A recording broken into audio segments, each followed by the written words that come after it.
bien. Bueno, en homenaje a los puntuales me parece que podemos comenzar, perdón. Simplemente ¿Cómo no? en mi carácter de presidente de profesores republicanos, tal vez no lo sepan algunos que me ven por primera vez, yo soy Guillermo Mizrahi y tengo el gusto de abrir este ciclo de disertaciones sobre aspectos vinculados con el Consejo de la Magistratura y aspectos de la Constitución, de la reforma del 94. En realidad tenemos unos paneles de lujo. Lo agradezco mucho a la Comisión de Derecho Constitucional, coordinada por el profesor Horacio Bermúdez, a quien le agradezco, está aquí presente, el esfuerzo que viene haciendo desde que tomó la coordinación de esta comisión. Por otro lado, muchas gracias a todos los disertantes, los que están hoy, los que van a estar viniendo. Digo brevemente que hoy empezamos con el distinguido profesor Luis René Herrero y coordinará el profesor Gerardo Vega, la visión comparada del Consejo de la Magistratura, y seguiremos con las perspectivas de los constituyentes del 94 con Antonio María Hernández y el profesor Varela de coordinador. Y finalmente, una mirada hispano-argentina al Consejo de la Magistratura, con la disertación de dos grandes juristas, los profesores Alejandro Fargosi y Villegas Fernández, magistrado e instructor en España, y por supuesto con la coordinación de quién podía ser sino a este nivel que si fuera Beltrán Gambier, que también lo tenemos acá, que no está acá en la Argentina, también está en España, pero bueno, todo hoy se acorta. Así que doy por abierto este ciclo, agradezco a los disertantes, agradezco al público, esperemos que se sigan sumando hoy algunos más. Y bueno, Gerardo Vega, te paso el testimonio y adelante con el inicio de estas disertaciones. Gracias. Antes de empezar, no sé si querés decir algo, Horacio, como presidente de la comisión, y comenzamos. No, solamente reiterar lo manifestado por el doctor Mizrahi, en el sentido de que, bueno, este ciclo que comienza hoy, efectivamente va a continuar con las disertaciones del día 1 de abril y 4 de abril, y luego continuaremos organizando nuevos encuentros con temas que interesan a nuestra preocupación institucional. Nada más, así que te dejo, Gerardo, en el uso de la palabra. Muchas gracias. Bueno, buenas tardes a todos. Y la idea de este ciclo parte de la base de que hoy el Consejo de la Magistratura en la Argentina ha significado un gran debate nacional. Hoy estamos en víspera, por lo que se viene escuchando y viendo, de que se modifique nuevamente la ley a raíz de la inconstitucionalidad decretada en el fallo Colegio de Abogados dictado por la Corte el 16 de diciembre del año pasado. Inconstitucionalidad que no es privativa de la Argentina, ya que en Honduras también hubo un fallo del Tribunal Supremo allá por el año 2013, donde decretó la inconstitucionalidad del régimen que regía en Honduras, ley 219 del 2011 y el decreto reglamentario 213 del 2013. Y esto también me ha llevado a que uno analice y vea de que hay 3 o 4 puntos que me parece que merecen destacarse en este arranque de estas reuniones que vamos a tener. Uno de ellos está referido al vocablo equilibrio, y acá me voy a permitir leer para ser más rápido y no perder tiempo. El vocablo equilibrio presenta dos interpretaciones, una de carácter cuantitativo y otra de carácter cualitativo. El otro tema es el carácter federal que tiene el Consejo de la Magistratura. un tema que el federalismo merece considerarse o no, y en caso de reconocerse, la gran incógnita es cuál sería el modo de exteriorizarlo, tanto en la representación como en la forma de elección de los miembros del Consejo de la Magistratura. Y respecto al derecho comparado, uno advierte una modalidad bastante abundante en cuanto al funcionamiento, composición, elección, que la podríamos resumir más o menos así. En algún país se utiliza la elección popular, caso Bolivia, en otros surge de la voluntad del Poder Judicial, Colombia y Honduras, por ejemplo. Otros es un sistema mixto, es decir, intervienen órganos políticos y órganos no políticos, caso Argentina, México, Paraguay. Y finalmente aquellas donde no interviene ningún órgano de carácter político, caso Ecuador, Honduras, Perú. Y dos consideraciones finales que me parece que vale la pena destacar. La característica que tiene el sistema americano de elección de jueces, que verdaderamente ha sido en ese escrutinio, por decirlo de alguna forma, tanto personal, social, político, económico, financiero, indudablemente le ha dado un resultado aparentemente, digamos, bueno, de acuerdo a la experiencia que se advierte que ha tenido este país. Así que, digamos, me parecía que eran temas que merecían por lo menos mencionarse, porque creo que pueden llegar a motivar, es decir, la idea es motivar el debate y tratar de ir aportando ideas de cara a esta posibilidad de reforma que tenemos en víspera. Así que me voy a permitir presentar al doctor Luis René Herrero, abogado especializado en Derecho Procesal Civil, es juez de la Sala 2 de la Cámara Federal de la Seguridad Social entre los años 1989 y 2019, profesor en distintas ramas del derecho, entre otras Derecho Procesal Constitucional, participación en entidades profesionales del derecho, expositor en distintos eventos académicos, publicista, contando entre sus publicaciones haber sido director del Tratado Jurisprudencial y Doctrinario de Derecho del Trabajo y Seguridad Social, obra de 2 tomos editada por Editorial La Ley en el año 2011. Antes de darle la palabra a Luis, le digo a todos los presentes que pueden ir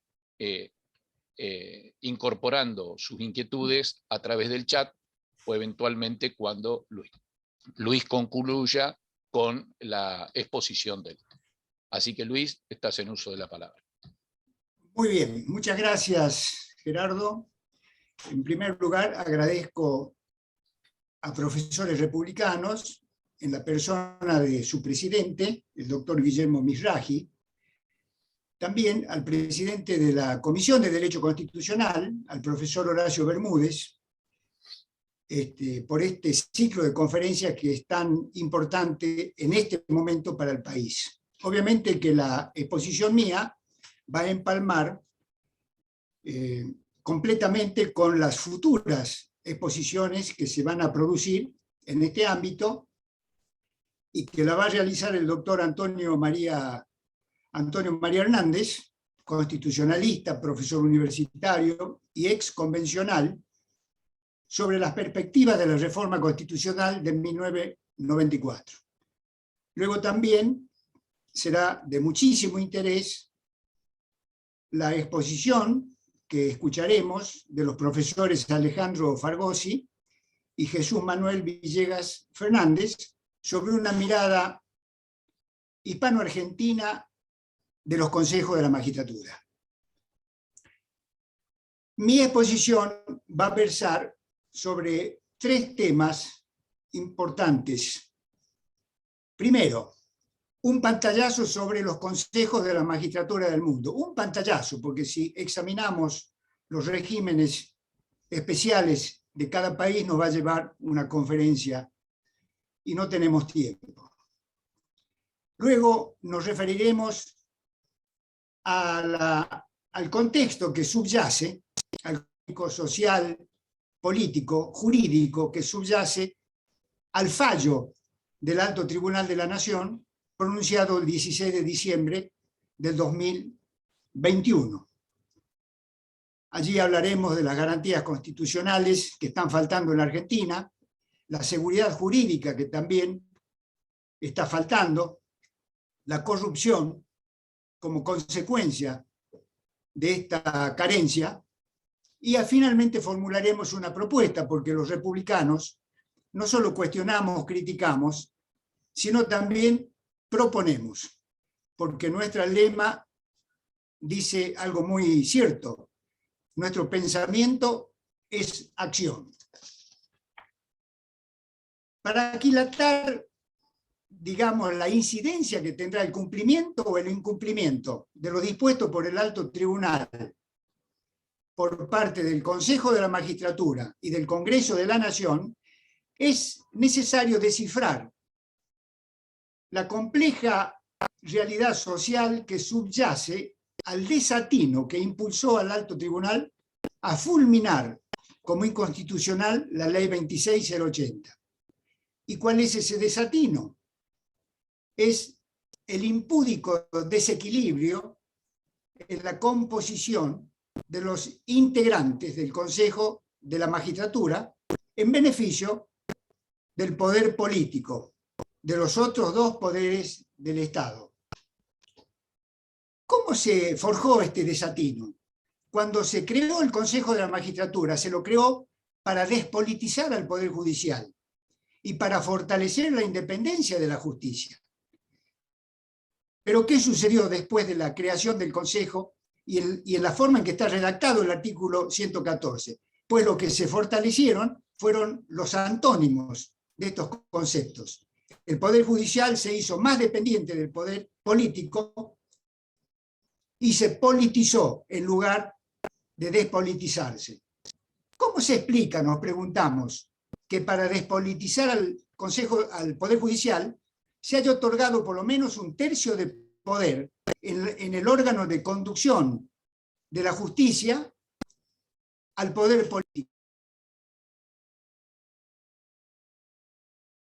¿Cómo es posible que se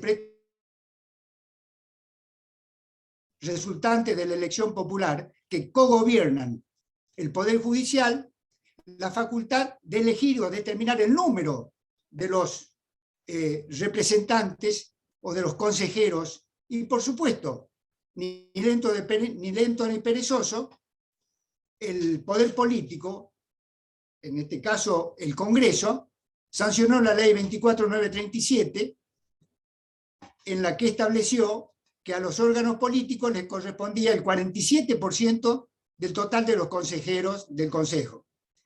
Luego, al año siguiente, se sancionó la ley 24.939, que lo redujo al 45%, pero siempre una enorme desproporción con respecto al equilibrio que procuraba la ley suprema.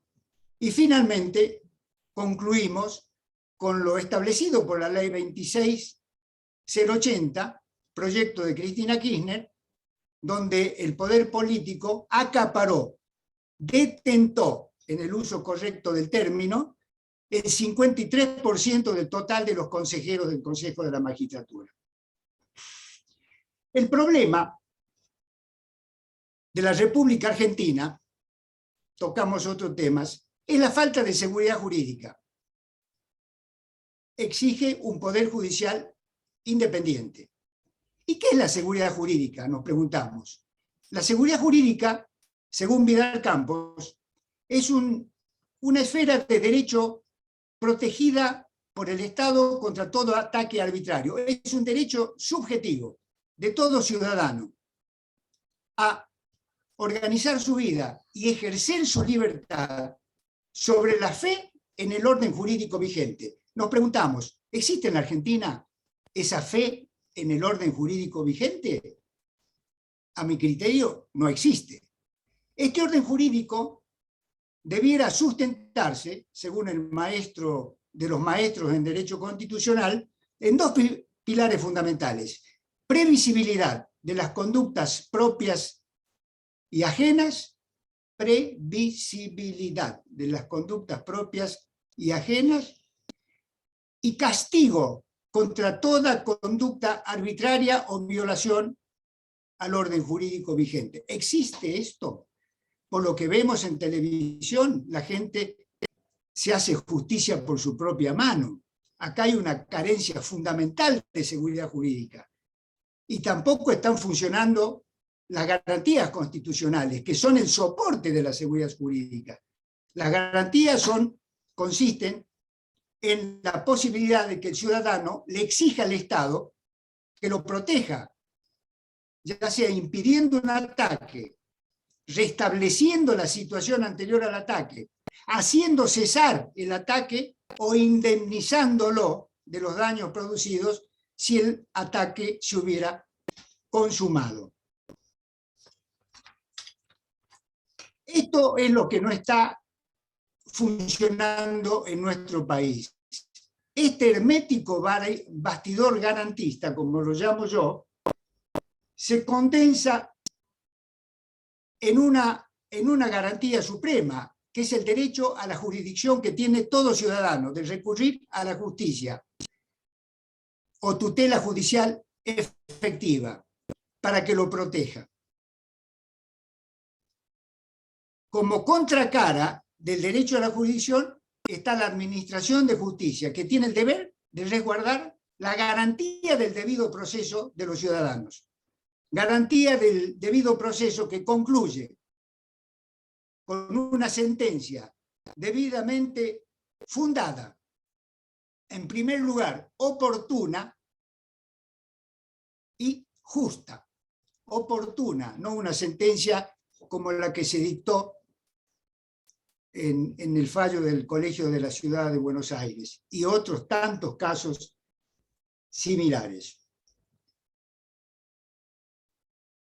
Si no existieran los presupuestos de la seguridad jurídica, a lo que aludimos, previsibilidad de las conductas propias y ajenas, castigo contra toda violación al orden jurídico, etc., obviamente, ningún ciudadano argentino podría vivir tranquilo, ni los empresarios, ni los trabajadores, ni las mujeres, ni los jubilados. Ningún ciudadano puede vivir tranquilo.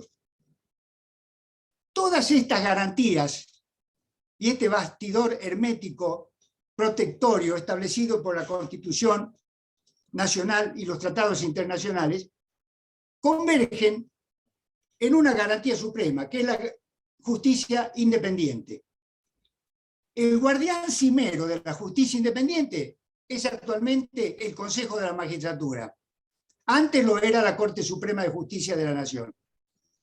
Pero la Constitución le otorga esta facultad al Consejo casi en los suburbios de la norma del artículo 114. Al final, como parte de la potestad reglamentaria que tiene el Consejo de la Magistratura, a diferencia de lo que ocurre en los restantes países del mundo civilizado.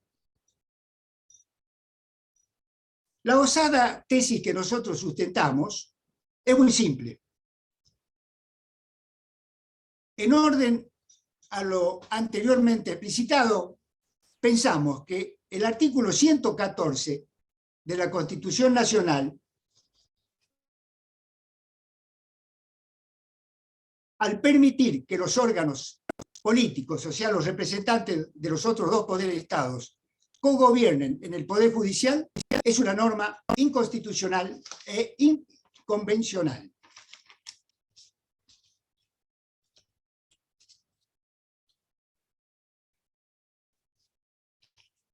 Nosotros, antes de seguir, deberíamos escuchar estas palabras premonitorias que virtió el ex convencional constituyente Guillermo Alfredo Pose del Partido Demócrata de Mendoza. Y acá preanuncia lo que nos está ocurriendo. Hace 28 años, cuando se sanciona la Constitución y queda plasmada en letras el ideario constitucional sobre el Consejo en el artículo 114, dijo: existe en la sociedad el convencimiento de que el Poder Judicial tiene la responsabilidad de elevar su credibilidad y eficacia funcional para que la población lo considere un ámbito confiable, donde se aplique la ley con idoneidad e igualdad republicana. De ahí que vislumbrábamos la esperanza de que con la creación de este organismo se pudieran alcanzar estos objetivos, pero creemos que ello no será posible. En primer lugar, no se aprecia la exacta participación que cada una de las partes tendrá en la integración del órgano, por lo que no se aventa el riesgo de que con la reglamentación continúe siendo un órgano politizado para designar a los miembros del Poder Judicial, a pesar de exigirse un mecanismo previo de selección más riguroso. En segundo lugar, se contradice el invocado criterio que preside la reforma en el sentido de perfeccionar el equilibrio entre los poderes, cuando al Poder Judicial se le cercenó la administración de su presupuesto y el ejercicio de las facultades disciplinarias sobre los magistrados, lo que importa una capitis diminutio a su poder con la consecuente pérdida de tan declamado equilibrio entre los poderes.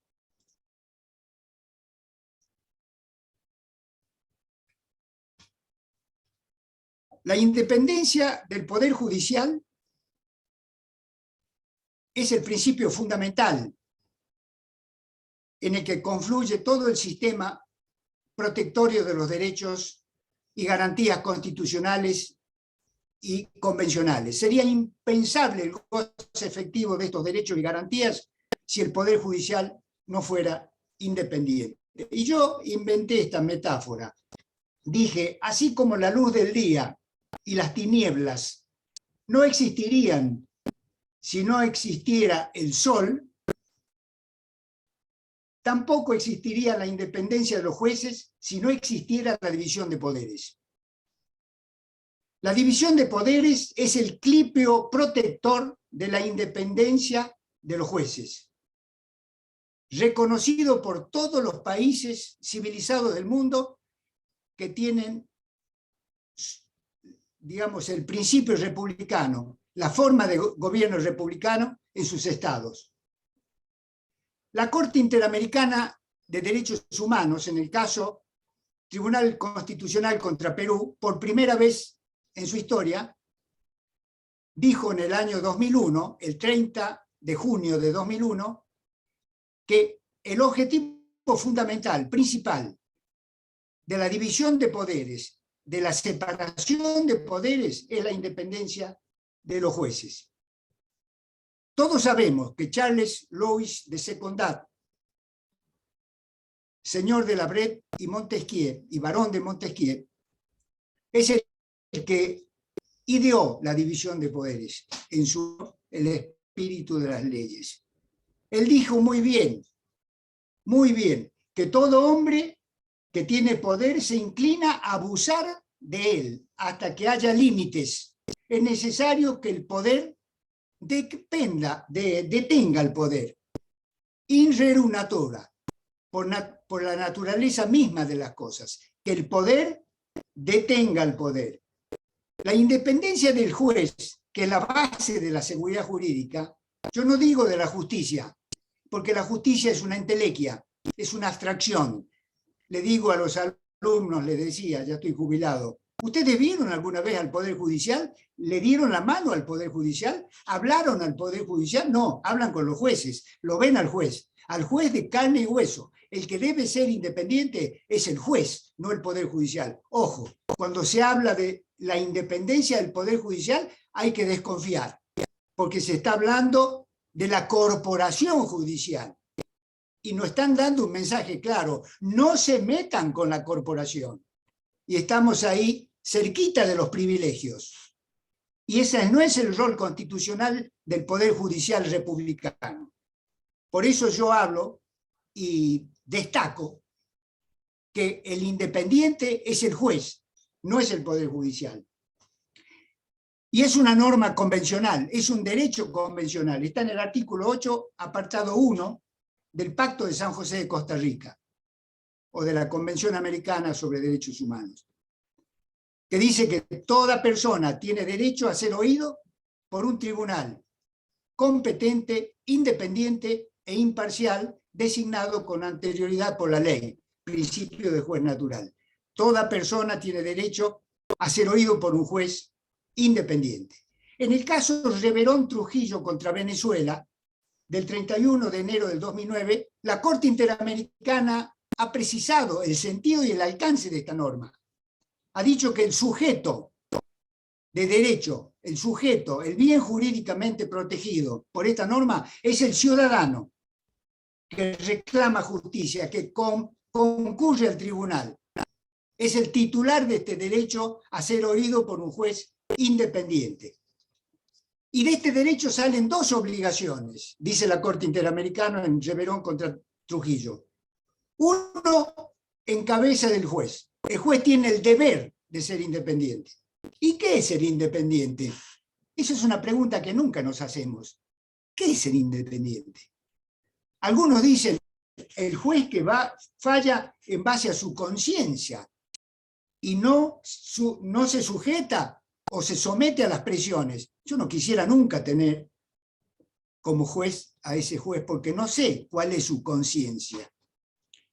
El juez independiente es el que se sujeta exclusivamente, que es dependiente, que es esclavo de la ley, antes que de la ley de la Constitución Nacional, por el principio de supremacía del artículo 31 y de los tratados internacionales sobre derechos humanos.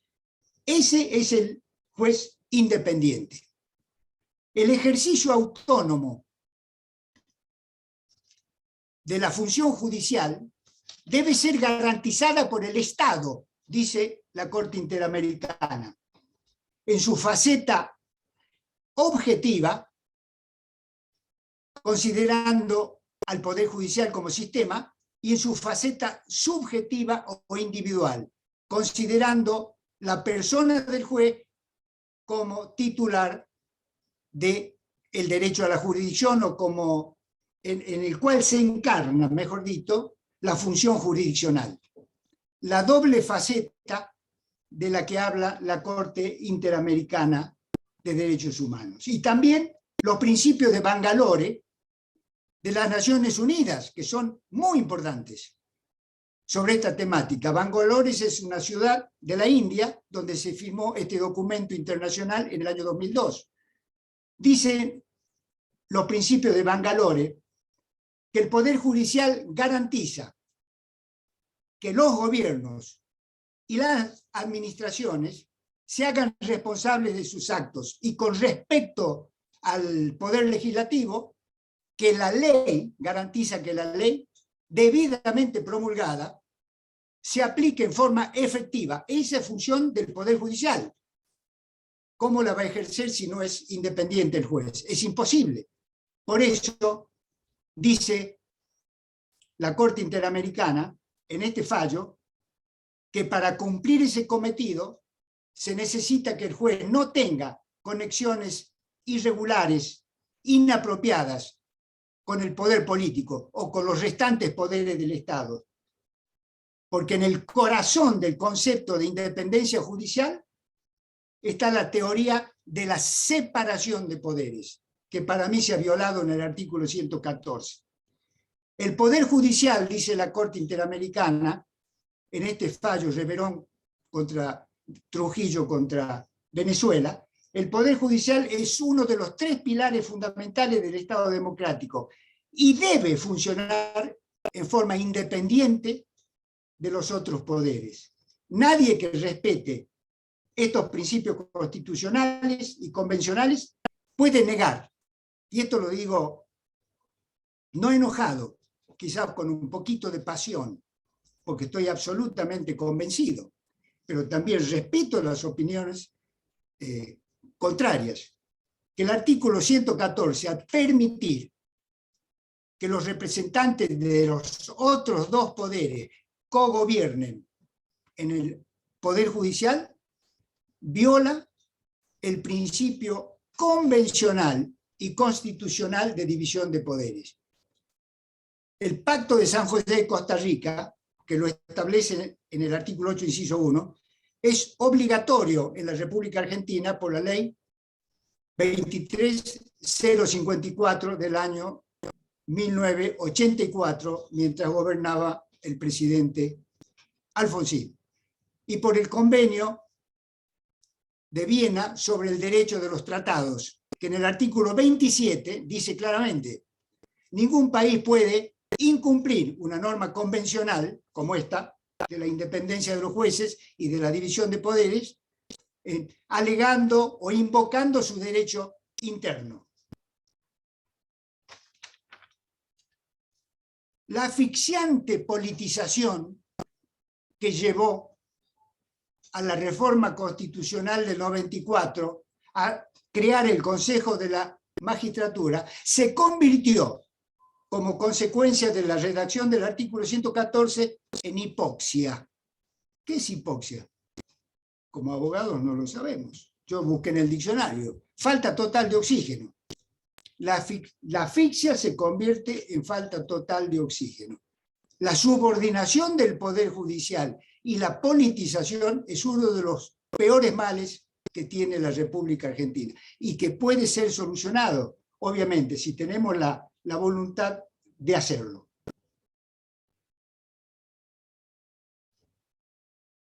La falta de seguridad jurídica, la falta de independencia del Poder Judicial lleva a que la sociedad argentina esté fuera prácticamente del orden legal, del orden constitucional.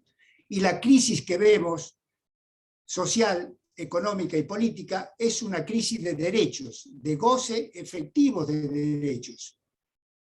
Como dice el Observatorio para la Deuda Social, solo el 28% de los argentinos tiene un trabajo formal. Qué vergüenza, ¿no? El 47% de los argentinos tiene un plan social, eso lo sabemos. El 44% de los argentinos es pobre, el 64% de los jóvenes son pobres, 50% de inflación. Nuestra inflación mensual es la inflación anual de los países desarrollados del mundo y de América Latina.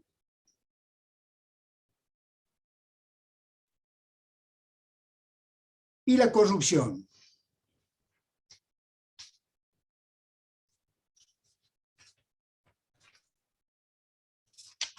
Departamento de Estado de los Estados Unidos dice que la justicia argentina está en terapia intensiva. Esto es del 2020. Joe Biden dijo que, el gobierno de Joe Biden dijo que la falta de implementación efectiva de las leyes para prevenir y sancionar hechos de corrupción en Argentina son una patente realidad. La Argentina tiene instituciones débiles, un sistema judicial ineficaz y politizado. El Departamento de Estado de los Estados Unidos es el Departamento Ejecutivo Federal responsable de las relaciones internacionales y la política exterior de esta gran nación. Menciona a Cristina Kirchner, la causa de los cuadernos, donde hay 52 personas implicadas, procesadas, causa que alcanza un periodo extensísimo desde el 2003 al 2015, y según estimaciones de los fiscales argentinos, el erario público ha perdido cerca de 160 millones de dólares. Instituciones débiles, un sistema judicial a menudo ineficaz y politizado. Obviamente que es la contracara del programa de la Constitución Nacional que está condensado en el preámbulo. El preámbulo, como decía Alberdi, es el faro que disipa la oscuridad de las cuestiones prácticas, ilumina el camino de la legislación y marca rumbos al gobierno. Lo dice Vidal Campos, el programa de la República, la ideología republicana, está condensada en el preámbulo. Ese es el programa de gobierno de la República Argentina. Lo que acabamos de leer es la contracara de ese programa y lo que hay que restablecer. En la Argentina muy pocos derechos se gozan y muy pocas obligaciones se cumplen. Afianzar la justicia es una garantía constitucional de naturaleza preambular, que para la Corte Suprema, y también lo dice Vidal Campos, es una garantía operativa, no es reglamentaria, es operativa, tiene vigencia inmediata y obliga a los tres poderes del Estado. Lo que acabamos de ver es, reitero, la contracara del principio de justicia que habita en el preámbulo de la Constitución Nacional. ¿Responsabilidad de quién es el no goce de las garantías? Volvemos a Bangalore. El Poder Judicial garantiza que el gobierno y la administración sean responsables de sus actos. Y con respecto al legislativo, que las leyes se cumplan. Eso no hace el Poder Judicial. Y ocurre, y vemos la realidad que nos duele a los argentinos y nos avergüenza.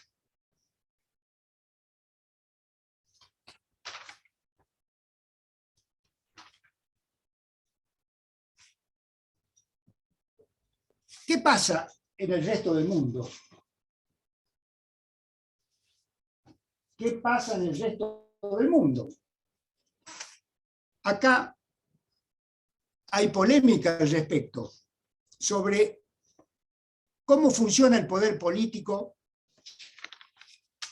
en los consejos de la magistratura de los restantes países. Yo he tenido oportunidad de preguntarle al ministro de la Corte del Tribunal Superior de Inglaterra y Gales, Sir Mark Werby, que vino a dar una conferencia en el Salón Bermejo de la Corte Suprema de Justicia de la Nación en el año 2019, fue traído por la Embajada Británica y por la Escuela de la Magistratura del Consejo, y le pregunté, ¿cómo funciona la relación de la política y la justicia? 20 minutos demoró en contestarme, pero me dijo concretamente, la política, los partidos políticos, el poder político, están lejos del Poder Judicial desde hace más de 50 años. No se acercan ni siquiera a 200 kilómetros a la redonda. Y veamos qué dice la Unión Europea sobre cómo deben conformarse los consejos de la magistratura. Porque acá hemos incorporado a los políticos en el Consejo, en el artículo 114, violando el principio de división de poderes, pero no a los políticos, a los legisladores y al Poder Ejecutivo. A los otros dos poderes del Estado los hemos metido en la conducción del Poder Judicial y le hemos dado facultades de gobierno. La Unión Europea dice los estándares europeos para los consejos de las magistraturas establecen dos recomendaciones: que al menos la mitad de sus miembros sean jueces. Que al menos la mitad de sus miembros sean jueces y que estos miembros sean elegidos por sus homólogos. No quiere políticos. Y le doy rápidamente, porque ya termina el tiempo, un repaso. Consejo General del Poder Judicial, del cual va a hablar el profesor Fargosi y su colega español. Tiene 21 miembros, 12 jueces. 12 jueces. O sea, el 61% de los consejeros. Y 8 juristas. ¿Dónde están los políticos acá? Obviamente que el problema de España es que los elige el Congreso y la Cámara de Diputados. Y ahí hay pujas políticas y creo que están sin elegir a los consejeros desde el 2018. Es otro problema. Acá los tenemos metidos en el Consejo de la Magistratura. a los representantes de los otros poderes del Estado. El Consejo Superior de la Magistratura de Italia son 27 consejeros, 3 son de oficio, son 16 jueces, o sea, el 66% son jueces. 8 profesores universitarios y académicos.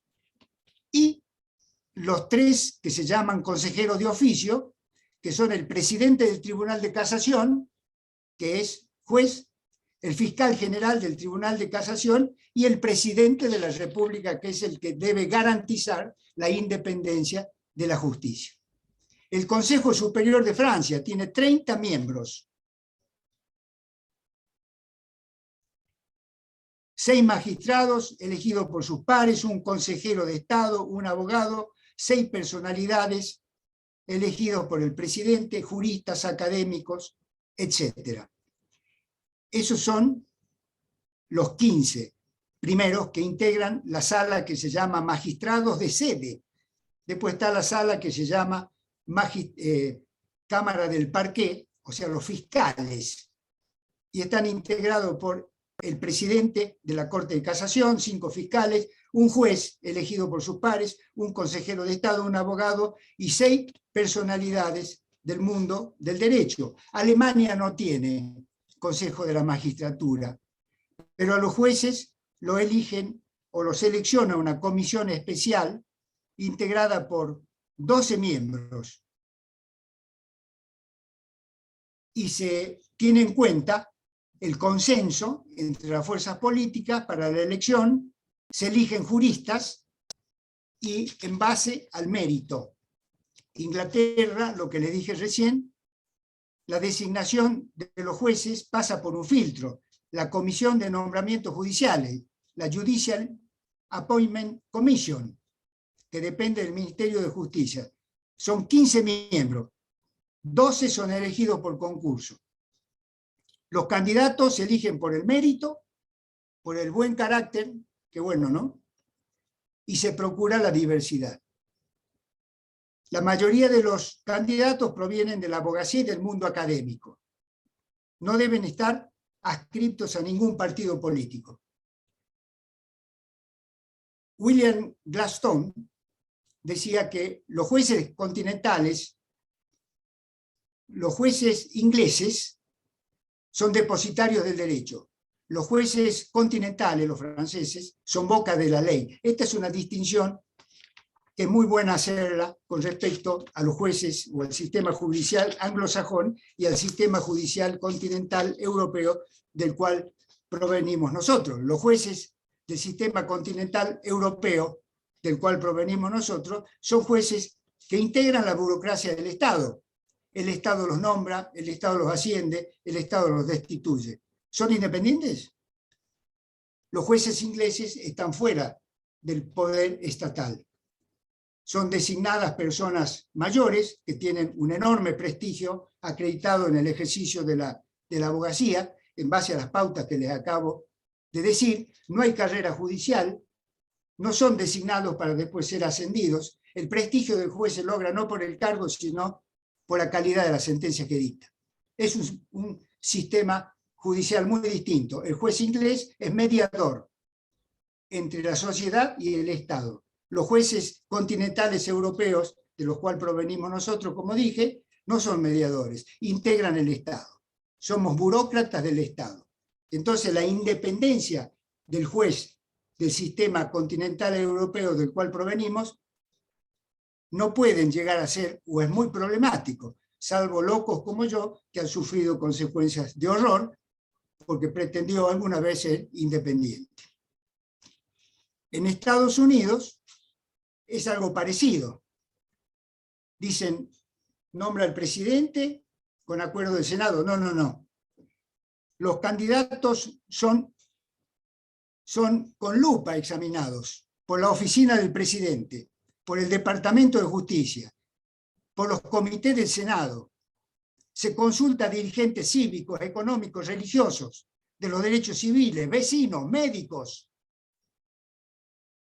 personales del candidato, registros policiales, fiscales, vida privada, matrimonio, divorcios, historial financiero. Incluso se analizan los videos que compra para ver si hay algunos pornográficos. Hay 5 sistemas para designar jueces en Estados Unidos: la elección partidista, la elección no partidista, la selección basada en mérito, la designación por gobernadores, la selección por el poder legislativo y la cooptación judicial por los jueces. El sistema mayoritario es el partidista, pero se sigue el plan Missouri, el del filtro previo. El gobernador los nombra por un año, previo pasar el filtro de una comisión no partidista. Al finalizar el año, el gobernador lo confirma. Si supera una supervisión de una comisión que se llama algo así como Murder Board, paneles asesinos, que lo someten a exámenes muy importantes. Se llama elección de retención de preguntadores, que si no llega a ser superada porque emite un fallo, por ejemplo, ese juez que tiene un año de prueba, que no convence, nunca más en su vida puede pretender ser juez. Así funciona el sistema norteamericano. Nosotros decíamos que nuestro sistema funcionaba así como en Estados Unidos. Y no era así, ojalá hubiéramos funcionado así. Y yo, que provengo de ese sistema anterior al 94, llegué a esta conclusión, que los va a sorprender a ustedes. El juez designado antes del 94, por el sistema ese politizado, malo, sin examen, lo que sea, como en Estados Unidos, que podía haberse reglamentado siguiendo la pauta norteamericana y no trayendo la experiencia europea que no tiene nada que ver con la nuestra. Bueno, si hubiéramos hecho eso, creo que hubiéramos logrado el perfeccionamiento del Poder Judicial que la sociedad argentina merece y que no lo hemos logrado. Lamentablemente, el sistema argentino ha copiado lo peor, teniendo acá cerca el sistema norteamericano, que con esta reglamentación ha logrado un Poder Judicial que deja tranquila a la Corte, porque el problema es que cuando el Poder Judicial inferior es malo, toda la presión de ese Poder Judicial malo, incapaz y sin excelencia recae sobre la Corte Suprema de Justicia de la Nación. Por eso, nuestros ministros de la Corte cada día están más flacos, más viejos, más desvencijados, porque sobre sus espaldas cae toda la impericia, el miedo, el temor de los jueces argentinos. Y como decía Couture, el día que los jueces tengan miedo, ¿miedo de qué? Miedo de aplicar la Constitución, miedo de tutelar los derechos, no de hacerse el valiente, quijotescamente. No, el día que los jueces tengan miedo, ningún ciudadano podrá dormir tranquilo. Y también decía, el juez es una partícula de sustancia humana que vive y se nutre del derecho. Si esa partícula de sustancia humana tiene dignidad y jerarquía espiritual, dignidad y jerarquía espiritual, ¿se controla eso en el Consejo? El derecho tendrá, y la justicia, dignidad y jerarquía espiritual. Pero si el juez como hombre cede ante sus debilidades, se arrodilla ante la iniquidad, no tutela los derechos de quien debe tutelar, el derecho cederá en su última y definitiva revelación. Bueno, Luis, si podés ir redondeando, te agradecemos. Muy bien. El sistema de Chile no tiene Consejo de la Magistratura. Chile tiene un Consejo Superior de la Magistratura y una Academia Judicial que depende de la Corte Suprema de Justicia de la Nación. Brasil tiene el Consejo Nacional de Justicia, 15 miembros, el 60% son jueces. La Comisión de Disciplina y Acusación acá tiene mayoría absoluta el kirchnerismo. La Comisión de Disciplina y Acusación. La Comisión de Selección también tiene mayoría el poder político. En México, el Consejo de la Magistratura tiene 7 miembros. Un presidente de la Corte, 3 consejeros designados por la Corte, fíjense, 3 consejeros designados por la Corte, 2 consejeros designados por el Senado y un consejero designado por el presidente de la República. Los consejeros no representan a quienes los designan, por lo que deben ejercer sus funciones con independencia e imparcialidad. Y acá viene Perú, que yo terminaría con esto. La Junta Nacional de Justicia de Perú. Perú es una de las economías que más crece en la República, en América Latina. Ojo con eso, porque nos distrae los sombreros del presidente. Pero Perú es la economía que más crece. Cada día aumentan más las inversiones en Perú. Tiene un sistema de justicia que ha podido ser corregido en el año 2018. El presidente Vizcarra, que después el mismo sistema político lo echó, porque ahí funciona el sistema político. Acá no funciona. Ojalá pudiera funcionar y nos sacaríamos varios ineptos gobernantes que no sirven para nada y los reemplazaríamos por otros que sí podrían ser útiles para la patria. Bueno, en el año 2018 se convocó a un referéndum. El Consejo de la Magistratura, que establecía la Constitución del 79, era un consejo corrupto, venta de influencias, estaba absolutamente desprestigiado, la justicia no funcionaba.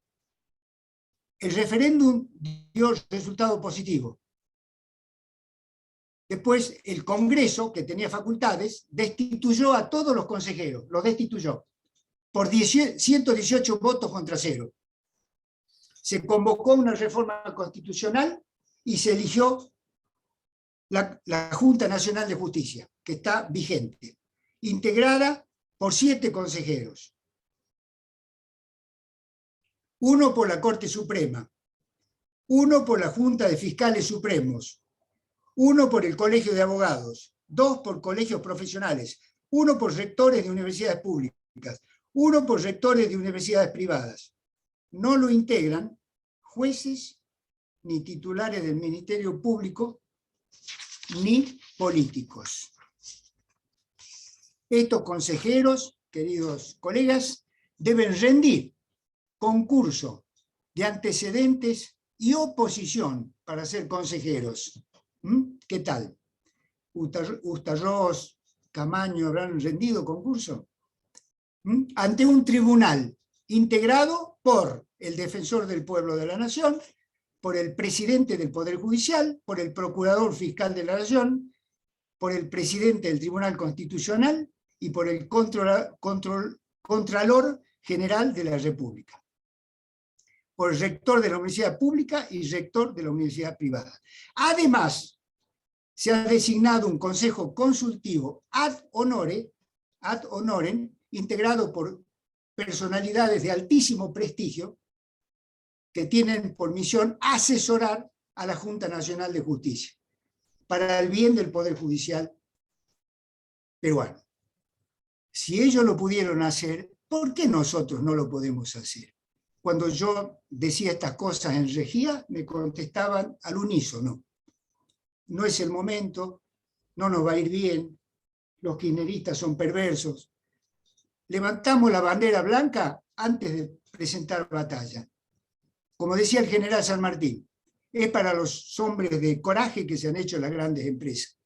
Yo creo que previo campaña de concientización a la sociedad para que advierta que la perjudicada es ella, empresarios, trabajadores, gente de la cultura, de la salud, la sociedad civil es la perjudicada por la falta de justicia, porque sus derechos y garantías constitucionales son violados como consecuencia de la falta de división de poderes, por la falta de independencia de los jueces, por el pésimo ejercicio del derecho a la jurisdicción y por las violaciones permanentes a la garantía del debido proceso, que concluye, con esto termino, con la sentencia oportuna,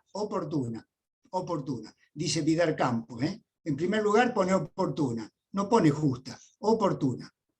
Fundada y esencialmente justa. Muchas gracias. Bueno, muchas gracias, Luis, por los conceptos vertidos. Hay algunas preguntas en el chat. Si alguno quiere tomar la palabra y expresarla, que vaya marcando la manito, como se dice en este sistema, y en orden vamos dando la palabra a cada uno. Horacio, está en uso de la palabra.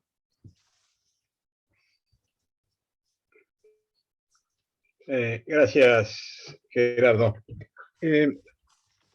Una pregunta quizás de orden general, pero que dirijo al doctor Herrero y también al doctor Fargosi, que se encuentra aquí presente, y es ¿a qué se atribuye, a qué atribuyen la reiterada dificultad argentina para hacer efectivo el principio de división de poderes? Es un problema cultural, es un problema hereditario, genético. Bueno, Sánchez Agesta decía que tenía que ver la herencia hispánica. En fin, un poco esa es la consulta o la pregunta. Alejandro, me dejas, yo te dejaría a vos, pero yo voy a decir algo muy simple. Yo creo que la causa es que no prevalece en la Argentina el principio republicano, sino el principio partidario. Fíjense, estamos sin defensor del pueblo desde hace 12 años. El pueblo está sin defensor. Estamos sin procurador general desde hace 6 años. Como me decía Martín el otro día, Casares, estamos sin miembros de la Corte Suprema, porque no se ponen de acuerdo los partidos políticos, porque están regidos por el principio partidario, no por el principio republicano.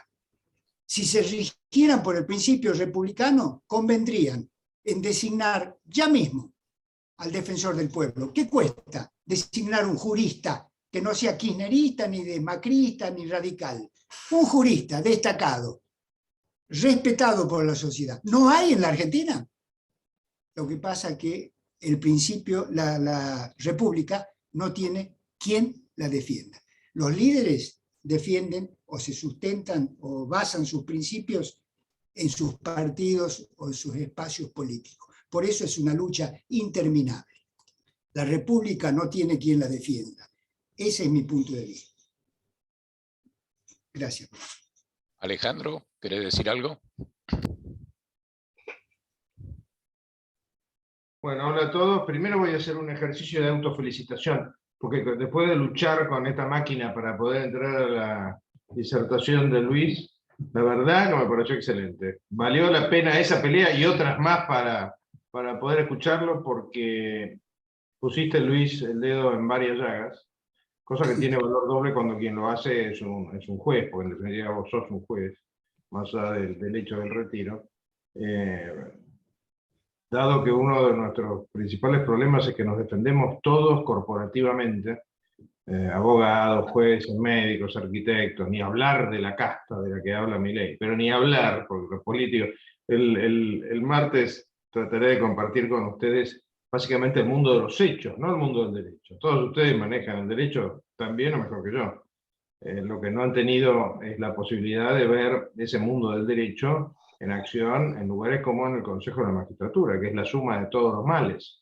Creo que es bueno que esté, porque con el sistema pre-94, como tan bien lo dijo Luis, sin reglamentar, el kirchnerismo, que es la peor de las versiones posibles del peronismo, el kirchnerismo hubiese hecho un desastre. El martes, esto va como un spoiler, como dicen ahora, pero con respecto a tu pregunta, yo creo que voy a usar metáforas, que es más fácil. Desgraciadamente una metáfora dolorosa, pues la metáfora de la guerra, que hoy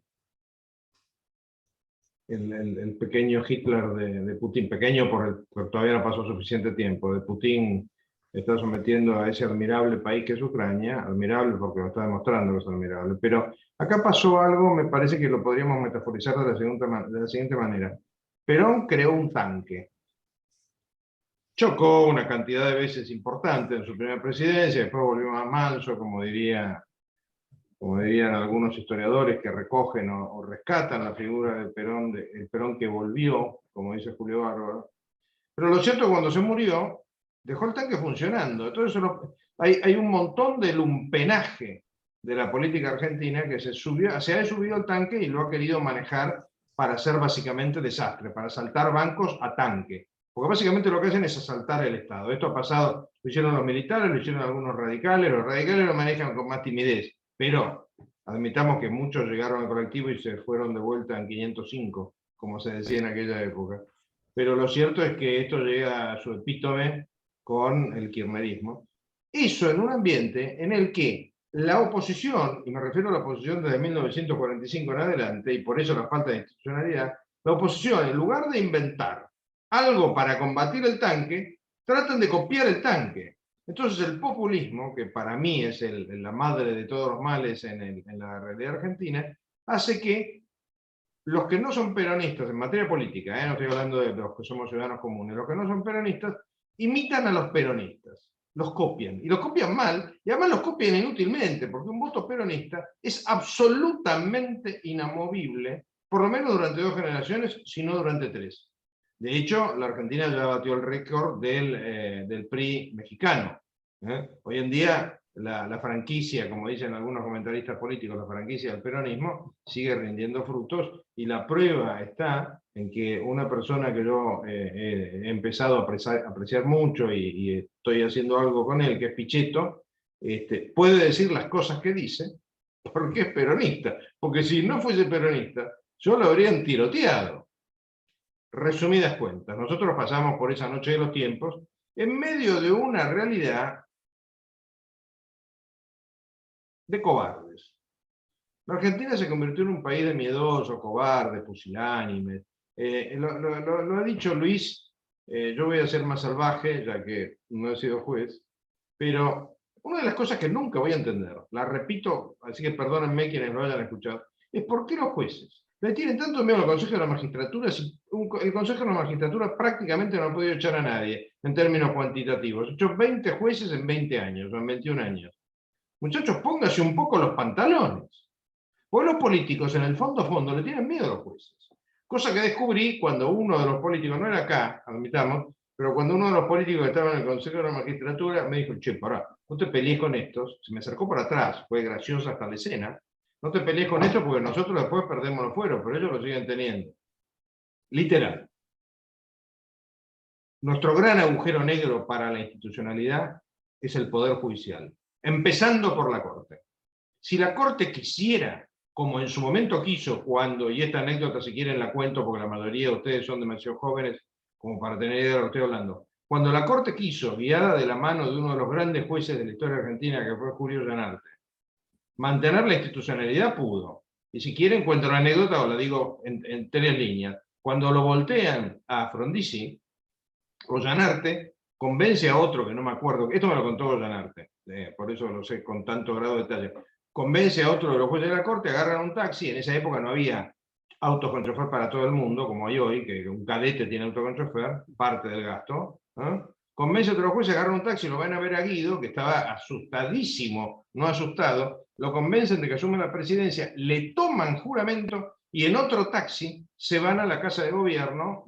Yo llegué a entrar, para que se den una idea, en la década del 70 entrabas a la Casa de Gobierno sin mostrar la cédula, o sea, la Casa de Gobierno antes era casi un pasillo, más que una Casa de Gobierno. Esto fue en el año 62, creo. Lo cierto es que entran a la Casa de Gobierno, llegan al despacho presidencial, al que se llegaba sin ningún problema, y se encuentran a varios generales y al general Poggi, vestido de gala, listo para asumir de presidente. Entonces entran y Llanarte, que siempre fue un tipo muy corajudo, los Llanarte son corajudos de hace varias generaciones, le dice a Poggi, general, párese en presencia de su presidente. Y Guido estaba ahí mudo. Se produjo un momento de tensión, Poggi se sometió, se paró, y el presidente fue Guido, que bueno o malo, fue el presidente que correspondía según las instituciones. No existen las instituciones sin coraje. Y la Argentina está repleta de personas que se asustan de cualquier cosa. Yo estoy impresionado con eso. Somos un país entero viendo qué es no ya lo que dijo, sino lo que no dijo Cristina Kirchner. Estamos enfermos, estamos por un momento de enfermedad. A mí me apasiona la historia y sé que los países, bueno, de hecho no lo dije yo, obviamente, lo dijo Vico, Giambattista Vico, el Corsi y el Ricorsi de la historia pasa por momentos en las cimas y por momentos en los valles. Nosotros estamos en un momento de valle, pero estoy convencido que se puede recuperar. Lo que pasa es que hay que tratar de juntar un lote de gente, que hoy les estamos llamando halcones, o le llamaremos águilas, como dice Pichetto, que no quiere halcones sino águilas, pero lo cierto es que no podemos seguir asustados todo el tiempo. Para que ustedes se den una idea, ¿qué quiero decir con esto?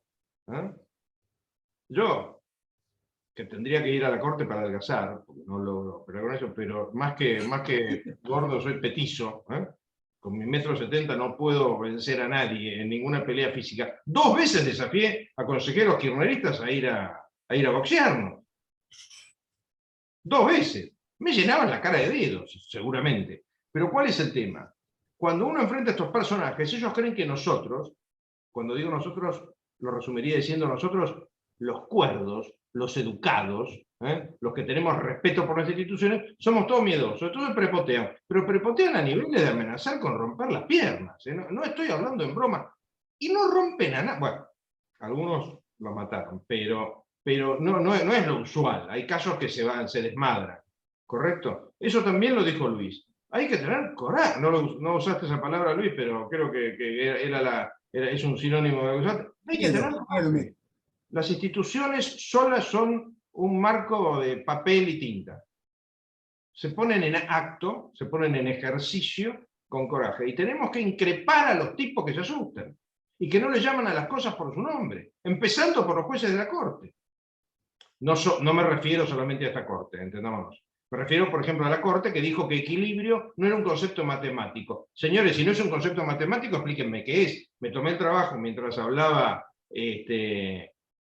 ¿Quién? Ahora me olvidé quién hablaba. Pero me tomé el trabajo de ver Vega, mientras hablaba de buscar en la RAE, que es equilibrio. Equilibrio tiene una serie de acepciones. Ser una persona equilibrada, obviamente que no es matemático, porque es uno con uno mismo. Pero el principio básico es que 1 kilo es 1 kilo. Si quieren se lo leo. Bueno, ahora no vale la pena que los distraigan. Pero si ya empezaron mal y dijeron, porque acuérdense que ese es el segundo fallo sobre el Consejo de la Magistratura. En el anterior se había validado este desastre de la redacción, que además tiene otras características, ya me estoy metiendo en mi tema, pero no puedo con mi genia, les pido perdón, y es que como nosotros llamamos a las cosas con nombres ficticios, por ejemplo, le decimos retenciones a los impuestos, por ejemplo, entonces engañamos a la gente, le llamamos representante académico a un señor que es más político que todo lo demás juntos. Porque nos estamos ocultando el cielo con las manos con el hecho de que las universidades públicas tienen más política que el propio Congreso. Y desafío a cualquiera a discutir sobre la cuestión. Entonces, dejemos de engañarnos, veamos cuál es la realidad y encaremos la realidad sin tanto miedo. A mí me saca, ¿sabe lo que me saca? Le exigimos valentía a un pobre policía que por 40.000 pesos, si los gana, tiene que dejar la vida o quedar cuadripléjico o hemipléjico porque se enfrenta a gente que está armada, y entre nosotros somos unas dulces avecillas, porque la paloma es valiente comparada con como somos nosotros. Pero perdón, que ya hablé demasiado. Bueno, no sé si hay alguna otra pregunta. Guillermo, ¿querías apuntar algo?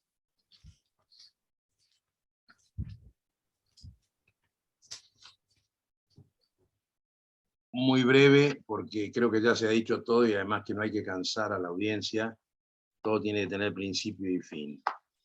Sí, es verdad, Alejandro. Donde hay héroes siempre hay esperanzas, al margen de las instituciones. Debe haber héroes. La Argentina tiene un problema institucional y tiene un problema social. Esto es como en el tema de los contratos, mi querido Luis René. El contrato es el resultado del fenómeno humano, del fenómeno económico, y después viene el jurídico. Si está podrido el fenómeno humano y el fenómeno económico no acompaña, no hay contrato que valga. Y esto nos pasó en épocas como el 2002, 2001, con todo el tema del corralito, donde yo no podía ir a la facultad a explicar qué eran los contratos porque un día un alumno se me rió. Me dijo, ¿de qué contratos me habla usted? Mire cómo estamos.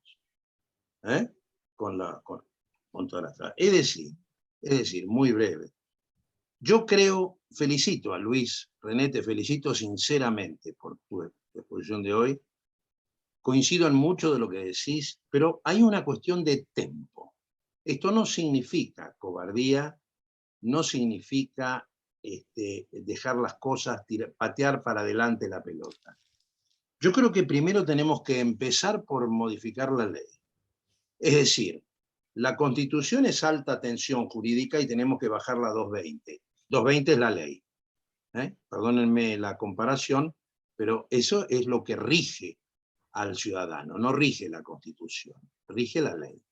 Tenemos que estructurar la ley adecuada para que rija a la ciudadanía. Y después de ver cómo se comporta esa ley, vamos a ver qué pasa con la reforma constitucional. Yo no soy muy amigo de las reformas constitucionales, prefiero interpretarlas de la misma manera que nunca hubiera tirado a la basura el Código de Vélez, hubiera hecho como hicieron los franceses, hacer una reforma estructural pero dejar el código, dejar aunque sea el esqueleto. Fíjate, Luis René, que hay países en América y en el mundo donde tienen sistemas de elección mixta, de elección por el pueblo, de elección por el Poder Judicial, y elecciones por organismos no políticos, como es el caso de Ecuador, Honduras y el Perú que tú has nombrado. Pero andan bien algunos y mal otros, no importa el sistema de elección. Y lo que vos contaste del Perú es una clara demostración del respeto a las instituciones, que en este país no se respetan, y como dice Alejandro, no se respetan porque la gente, y le voy a decir otro aforismo, mi querido Alejandro, el miedo no es sonso. Y el miedo no es sonso cuando el ciudadano dice, ¿a qué voy a jugar yo si no tengo instituciones atrás? Atrás está el vacío. Está el vacío. Y el policía que, si no queda cuadripléjico, queda preso de por vida o es echado como Chocobar. Pero por supuesto, señores, vamos a hablar claro. Y hay instituciones que hacen a la República, mi querido Luis René, que están despreciadas e insultadas, que son las Fuerzas Armadas y los organismos de seguridad. Nadie se anima a hablar. Todos tienen miedo de decir que las Fuerzas Armadas son una institución de la República, no de la tiranía. Y el tanque que dejó Perón, lo dejó adrede, porque has dicho bien algo, Alejandro. El kirchnerismo es una de las tantas caras del peronismo, y es una cara de paladar negro. Y Perón dejó el tanque prendido, porque si no hubiera sido así, no hubiera dejado a su mujer como presidenta. Si hubiera sido el hombre que traspasó la historia y pasó a la eternidad, hubiera hecho otra cosa. Ese es el error, confiar también en los que son y han sido siempre de una manera. El peronista no se va del peronismo. Yo no sé si Pichetto podría hacer esa alquimia y cambiar, ojalá. Yo no creo que haya peronistas federales, yo me río cada vez que oigo esa palabra, no creo que haya peronistas republicanos, me río más todavía. El peronismo es un movimiento, la franquicia del peronismo es un movimiento, donde lo único que importa es el poder. Entonces, Luis René, a lo mejor, habría que trabajar a fondo en la ley y después en una segunda fase, pensar qué pasa con la Constitución. Me parece que son los pasos que hay que seguir, me parece. Voltear la Constitución es un riesgo si no tenemos una ley segura. Este es para mí el tema en cuestión. Nada más, agradezco nuevamente a Luis, agradezco a Alejandro y agradezco al profesor Bermúdez Guillermo, y a Gerardo Vega. Sí. Perdón, Guillermo, una cosita antes de que cierres. Yo no cierro, cierra Vega. Yo estoy acá de uno más que me han dado el homenaje de presentar. Perdón, Gerardo, ¿me permitís una acotación? Cortito. Sí. en el año 95, ¿no? La sala 2, que integro en ese momento con el doctor Fernández, declaramos nulo, de nulidad absoluta e insanable, el primer decreto de necesidad y urgencia que dictó Menem después de la reforma constitucional del 94. Ese decreto prohibía a los jueces dictar sentencia, entre otras cosas. Fue aceptado por los 5 fueros afectados. Nosotros en 15 días dictamos la sentencia a raíz de una presentación que hizo un abogado allí, dada la urgencia del caso. Un abogado me dice, pero ¿cómo ustedes fallaron tan rápido? Bueno, así como hay decretos de necesidad y urgencia, también hay sentencias de necesidad y urgencia. En ese fallo nosotros declaramos nulo, de nulidad absoluta, este primer decreto que había agredido la división de poderes y la independencia. Y habíamos citado el artículo 16 de la Declaración de los Derechos del Hombre y del Ciudadano, de 1789. Toda sociedad en la cual la garantía de los derechos no esté asegurada y la separación de poderes determinada no tiene constitución. Lo comentó Vidal Campos, y ya con esto termino. Obviamente muy elogioso, es tan lúcida y sesuda y fundada, etc. ¿Por qué la sentencia? ¿Por qué la comentamos? Solamente para decir, Alejandro, vos que hablabas, comparto con vos lo que decís sobre el miedo de los jueces, solamente para decir que cuando los jueces no tienen cordones umbilicales que los amarran a los otros órganos de poder ajenos al poder judicial, son capaces de dictar fallos como este, que hacen recobrar la confianza y credibilidad en la administración judiciaria imparcial e independiente.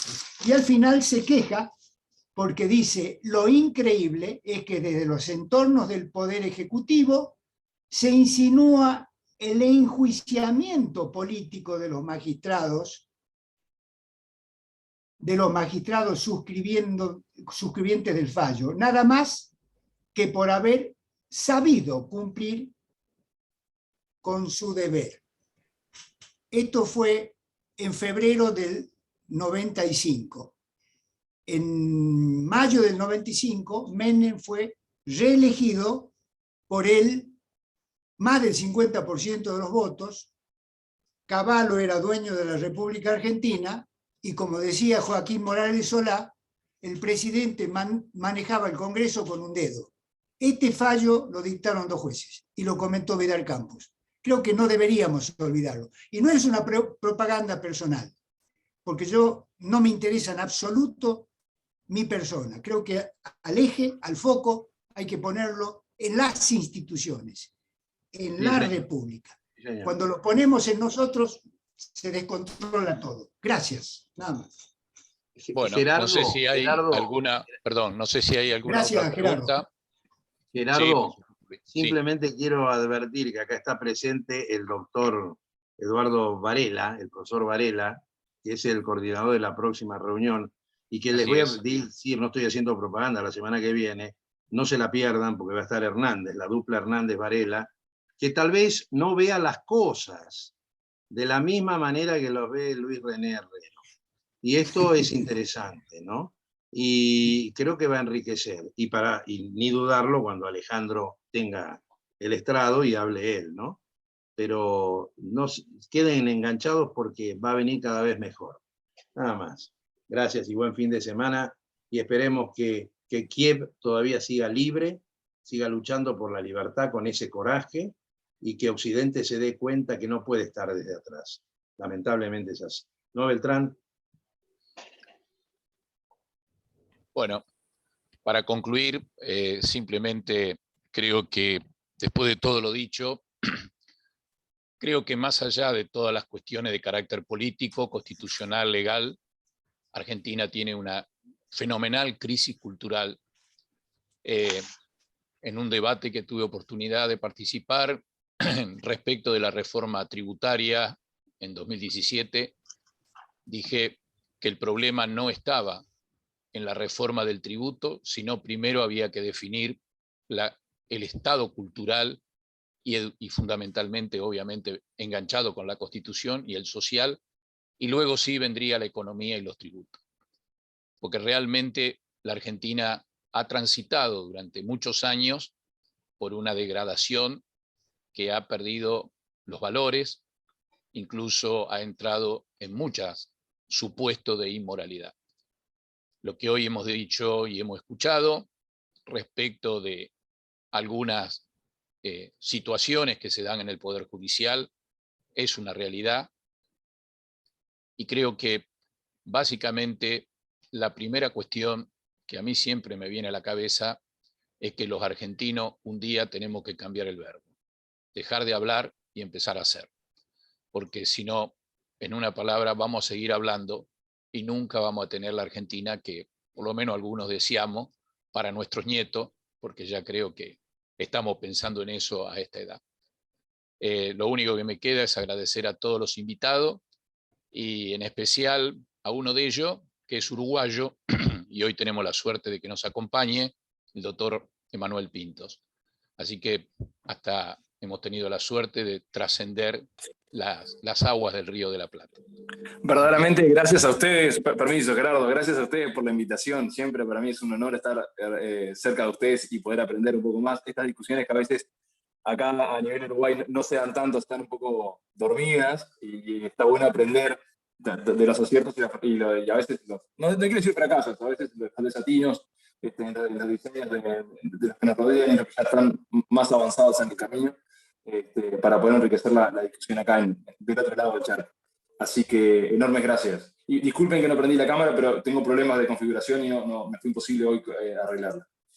Profesor, le doy la bienvenida a Profesores Republicanos como presidente, y quiero que sepa que Profesores Republicanos integra entre sus miembros a gente de otros países. Tenemos varios orientales, de manera que usted está invitado a integrarse cuando así lo desee, sobre todo de una patria que ha abrazado la institucionalidad, tanto en este gobierno como también de la manera que se retiró el anterior. Han respetado las instituciones. ¿Y saben por qué? Parafraseando al profesor Fargosi, porque no tuvieron el tanque encendido desde el 4 de junio de 1943. Esa es la realidad.